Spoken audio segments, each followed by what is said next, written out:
વડોદરાના ઐતિહાસિક માંડવી દરવાજા પાસે આવેલું શ્રી મેલડી માતાજીનું મંદિર વડોદરાવાસીઓ માટે અત્યંત પવિત્ર અને જાગતી જ્યોત સમાન સ્થાનક છે. 4 રસ્તાની બિલકુલ વચ્ચે કે ખૂણા પર સ્થિત આ નાનકડું પણ ભવ્ય મંદિર શ્રદ્ધાનું મોટું કેન્દ્ર છે. તેના ઇતિહાસ અને મહત્વ વિશે નીચે મુજબની વાતો પ્રચલિત છે. 1. નગર રક્ષક તરીકે ચોકીનો ઇતિહાસ.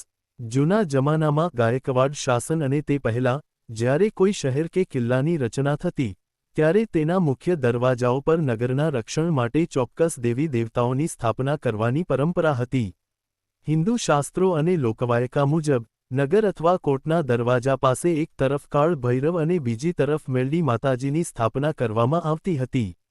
તેને લોકભાષામાં માતાજીની ચોકી કહેવાય છે, જે નગરમાં પ્રવેશતી નકારાત્મક ઉર્જા કે આફતો સામે આખા શહેરનું રક્ષણ કરે છે. માંડવી દરવાજા પાસે આવેલા આ મંદિરનો મૂળ ઇતિહાસ પણ વડોદરા શહેરની સુરક્ષા અને ચોકી સાથે જોડાયેલો છે.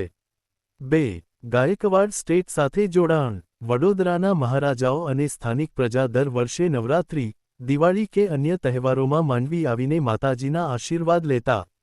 માંડવી વિસ્તાર એ વડોદરાનું મુખ્ય વેપારી કેન્દ્ર હોવાથી, અહીંના વેપારીઓ પોતાના ધંધા રોજગારની શરૂઆત કરતાં પહેલા માંડવીના મેલડી માતાના દર્શન અચૂક કરે છે.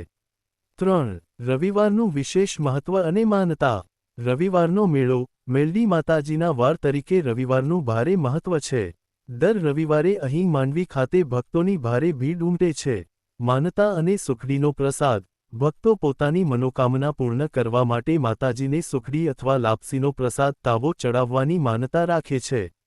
એવી લોકવાયકા છે કે માંડવીના મેલડી માનના શરણે જે પણ સાચા દિલથી માનતા માને છે, તેના દુઃખ માતાજી પલભરમાં દૂર કરે છે.